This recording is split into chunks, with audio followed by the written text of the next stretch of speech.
IFA শিল্ডের final match, ভাই কি লেভেলের ম্যাচটা হলো। 120 মিনিট পর্যন্ত ম্যাচ গড়ালো, যেখানে শেষ পর্যন্ত 1-1 গোল থাকলো, তারপর পেনাল্টি শুট আউট। সেখানে আমরা শেষ পর্যন্ত এবারের এই যে আইএফএ শিল্ডের ফাইনাল ম্যাচের চ্যাম্পিয়ন দলকে পেয়ে গেলাম।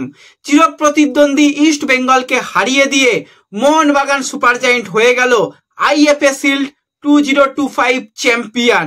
দুর্দান্ত আইএফএ শিল্ড হয়েছে কম সময়ের মধ্যে, খুব ভালো টুর্নামেন্ট আইএফএ আয়োজন করেছিল।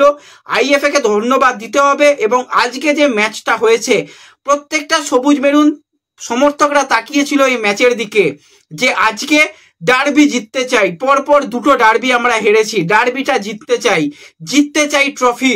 শেষ পর্যন্ত ডার্বির রং সবুজ মেরুন, শেষ পর্যন্ত ট্রফি ঘরে তুললো হোসে মলিনা।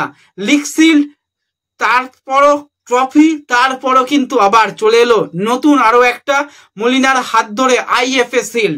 আজকে অসাধারণ ম্যাচ হয়েছে। প্রথম গোল ইস্টবেঙ্গল করে, সেক্ষেত্রে কিন্তু আজকে আমরা হামিদ আহাদাদের একটা ভালো ফিনিশিং দেখলাম। এবং ফিরতিতে মোহনবাগানও ছেড়ে দেওয়ার পাত্র নয়, তারাও গোল করেছে আপুইয়া। লং ডিস্টেন্স শট থেকে গোল করে মোহনবাগানকে সমতায় ফিরিয়ে আনা। ফার্স্ট হাফের মধ্যেই 1-1 হয়ে যাওয়া, তারপরে প্রচুর চান্স এসেছিল, প্রচুর কিছু সুযোগ এসেছিল, সেখান থেকে আর গোল হয়নি। শেষ পর্যন্ত 120 মিনিট পর্যন্ত খেলা গেল, সেখানেও গোল হলো না।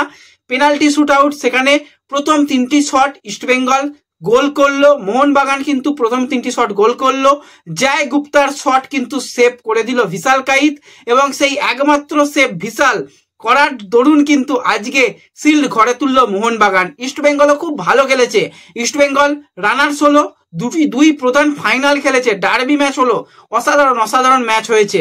ম্যাচ শেষ হলো, সঙ্গে সঙ্গে রিয়াকশন দিচ্ছি। ম্যাচ রিভিউ রাতের দিকে বা পরে আসবে। অবশ্যই ম্যাচ রিভিউ দেখার জন্য চ্যানেল সাবস্ক্রাইব করে রেখো। ভিডিও ভালো লাগলে লাইক শেয়ার করে দিও। কিরকম অনুভূতি তোমাদের আমাকে কমেন্টে জানাতে কেউ ভুলো না। দেখা হবে পরবর্তী ভিডিওতে। ধন্যবাদ।